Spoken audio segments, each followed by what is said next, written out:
अस्सलाम वालेकुम स्टूडेंट्स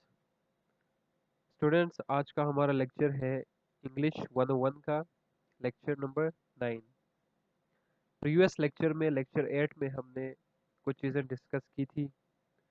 वो शायद आपको याद हो वो शायद आपको याद हो उसमें हमने रिवीजन की थी लेक्चर नंबर 7 की, कि वर्ड कैसे हम फॉर्मेशन करते हैं। उसके बाद प्रीफिक्सेस हम कैसे करते हैं, प्रीफिक्सेस बनाने का तरीका हमने पढ़ा था। ठीक है, तो वो बेसिकली लेक्चर नंबर 7 का एक रिवीजन था हमारे पास।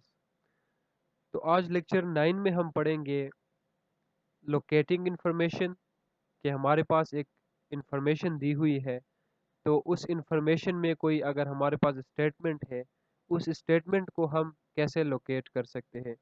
फॉर एग्ज़ाम्पल हमारे पास एक पैराग्राफ दी हुई होगी, उस पैराग्राफ में से फिर एक स्टेटमेंट निकाली होगी, एक सेंटेंस निकाली होगी, और हमसे पूछेगा कि ये स्टेटमेंट या ये पीस ऑफ इंफॉर्मेशन कहाँ पे पड़ी है, कौन से पैराग्राफ में पड़ी है।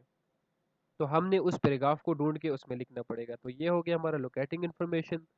उसके बाद मेन टॉपिक है ऑर्गेनाइजिंग इंफॉर्मेशन, कि एक इंफॉर्मेशन अगर हमें दी हुई है तो उस इंफॉर्मेशन को हम ऑर्गेनाइज कैसे करेंगे, किस तरह से उन इंफॉर्मेशन को पुट करेंगे ताकि हमें एक अच्छा इंफॉर्मेशन या एक अच्छा पैराग्राफ मिल जाए। तो ऑर्गेनाइजिंग इंफॉर्मेशन हो गया। उसके बाद मेजर एंड माइनर डिटेल्स, मतलब ज़रूरी और उसके उससे थोड़े से कम लेवल वाले डिटेल्स कैसे हम हमें मिलेंगे, कहाँ से मिलेंगे, हम ये कैसे बनाएंगे, इसके बारे में भी हम इस लेक्चर में पढ़ेंगे। लास्ट पे हम अभी तक हर लेक्चर के एंड पे लाजमी ट्रू या फॉल्स या मल्टीपल चॉइस हम करते आए हैं। तो उसी तरह इसके भी ट्रू एंड फॉल्स कुछ है, तो वो भी हम इसी लेक्चर में करेंगे। तो लेक्चर में सबसे पहला हमारा टॉपिक है लोकेटिंग इन्फॉर्मेशन। लोकेटिंग इन्फॉर्मेशन क्या है? When you read the following text, remember to try and understand the meaning of new words and expressions from the context. Don't check new words in the dictionary until you have read the whole text. Those words in bold typefaces are explained in the glossary at the end of the book. Don't check new words in them. ठीक है, तो सबसे पहला हम अपना जो topic है वो हम स्टार्ट करेंगे लोकेटिंग इन्फॉर्मेशन के लिए, जो हमने भी पढ़ा है। उसमें हमारे पास पहला पैराग्राफ, उसके बाद दूसरा पैराग्राफ, तीसरा पैराग्राफ, चौथा पैराग्राफ, पांचवा पैराग्राफ और छठा पैराग्राफ। 6 पैराग्राफ्स हमारे पास दिए हुए हैं। तो ये ओनली कंप्यूटर्स के बारे में है। अभी तक हम पढ़ते आ रहे हैं कंप्यूटर्स के बारे में ही पढ़ रहे हैं। तो ये 6 पैराग्राफ्स आपने रीड आउट करने हैं। इसमें आपको बताएंगे कि प्रोसेसिंग क्या चीज़ होती है, आउटपुट क्या चीज़ होती है, इनपुट क्या चीज़ होती है, ठीक है, स्टोरेज क्या होता है, हार्डवेयर क्या होता है, सेंट्रल प्रोसेसिंग यूनिट क्या होता है, पेरिफेरल डिवाइसेस क्या होते हैं, कीबोर्ड क्या होता है। ठीक है, उसके बाद स्टोरेज डिवाइसेस में हमारे पास सेकेंडरी मेमोरी और प्राइमरी मेमोरी आते हैं, उनके बारे में भी हमें बताता है। तो ओवरऑल ये 6 पैराग्राफ से हमारे पास, ये आप जब रीड आउट करेंगे उसके बाद इसमें से आपने मेन आइडिया निकालना होगा। एक्सरसाइज में मेन आइडिया जिस तरह हमने पिछले लेक्चर्स में किया था, कि जो सबसे ज़रूरी पॉइंट्स होगा इस पूरे पैराग्राफ को जब आप पढ़ेंगे, उसमें से जो सबसे ज़रूरी इन्फॉर्मेशन होगा तो वो आपका मेन आइडिया होगा। ठीक है, उसके बाद इस पैसेज को आप कैसे अंडरस्टैंड करते हैं। आपने इस पूरे पैराग्राफ 6 पैराग्राफ्स को जब पढ़ लेंगे, इन 6 पैराग्राफ्स को, तो उसके बाद आपको कुछ इन्फॉर्मेशन दी हुई है, उनका आपने बताना है कि ट्रू है या फॉल्स है। ये टोटल 10 है। ठीक है, ये आपने बताने हैं।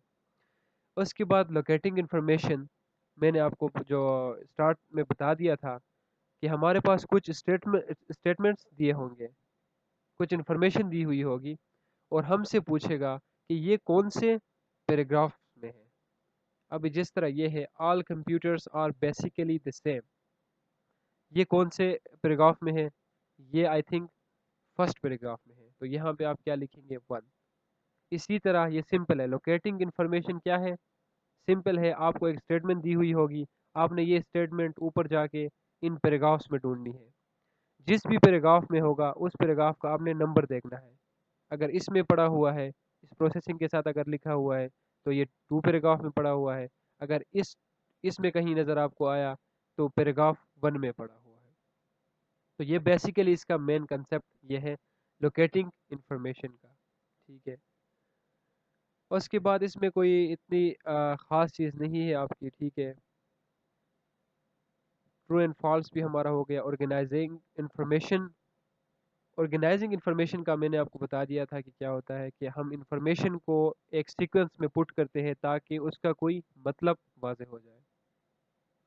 A paragraph is a group of related sentences that develop an idea. ठीक है। ग्रुप ऑफ सेंटेंसेस होते हैं रिलेटेड सेंटेंसेस जिनका आपस में कोई रब्त हो, कोई ताल्लुक हो, जिनसे एक आइडिया बनता हो, आइडिया डेवलप होता हो, जिनसे कोई चीज़ समझ आए। In nearly every paragraph, there is one idea that is more important than others. Her paragraph में एक आइडिया ऐसा लाजमी होता है जो बाकियों से बहुत ज़रूरी होता है। This idea is called the main idea. इसको हम क्या बोलते हैं? Main idea of the paragraph.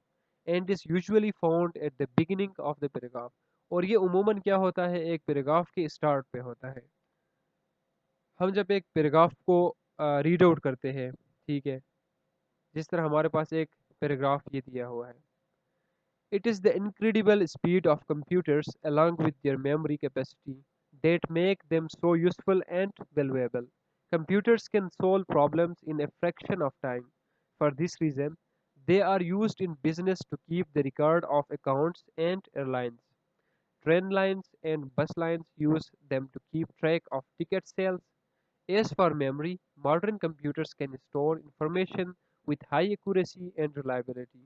A computer can put data into its memory and retrieve it in a few millionths of a second. It also has a storage capacity for as many as a million items. If you were to organize this paragraph into its three components, it would look like this. ये क्या? तो इसमें से हमने main idea कैसे निकालना है? हमने पढ़ा था कि मेन आइडिया जो है वो ऐसा सेंटेंस होता है जो बाकी सेंटेंस से सबसे ज़रूरी होता है, जो बाकी आइडियाज़ से सबसे इम्पोर्टेंट होता है, तो वो हमारा मेन आइडिया। तो इस पैराग्राफ में हमारे पास मेन आइडिया क्या है? सबसे पहला जो स्टार्ट वाला हमारा स्टेटमेंट था ये, it's the incredible speed of computers along with their memory capacity that make them so useful and valuable। ये हमारा क्या आ गया? मेन आइडिया आ गया एक पैराग्राफ का। ठीक है। उसके बाद मेजर डिटेल्स। मेन आइडिया का आपको कंसेप्ट शायद क्लियर हो गया होगा। ठीक है। इसको इस वजह से दोबारा बता रहा हूँ ताकि इसके बाद शायद अगले लेक्चर्स में मेन आइडिया का कोई तस्वर ना हो, तो आपने अभी से इसको क्लियर कर देनी है। उसके बाद मेजर डिटेल्स भी ज़रूरी है। Computers can solve problems in a fraction of time. As for memory, modern computers can store information with high accuracy and reliability। ये इसके मेजर डिटेल्स है, ये ज़रूरी है। उसके बाद आपके पास माइनर डिटेल्स आते हैं। Computers are used in business to keep their accounts. ये माइनर डिटेल है। ये सबको पता है कि कंप्यूटर्स बिजनेस में यूज़ होते हैं अकाउंट्स को संभालने के लिए, अकाउंट्स बनाने के लिए। Airlines, train lines, bus lines use them to keep track of ticket sales. ये भी नॉर्मल सी एक डिटेल है।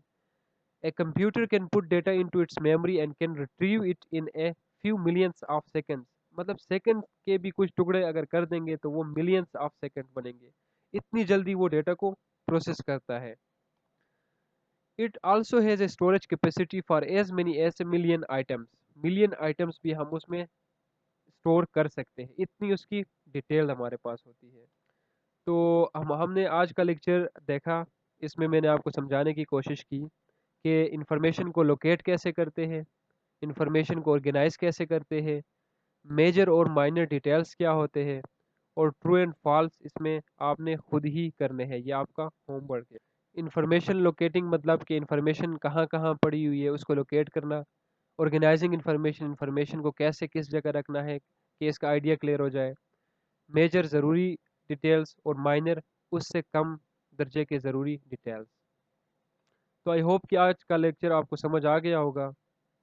और टिल नेक्स्ट लेक्चर, अल्लाह हाफिज़।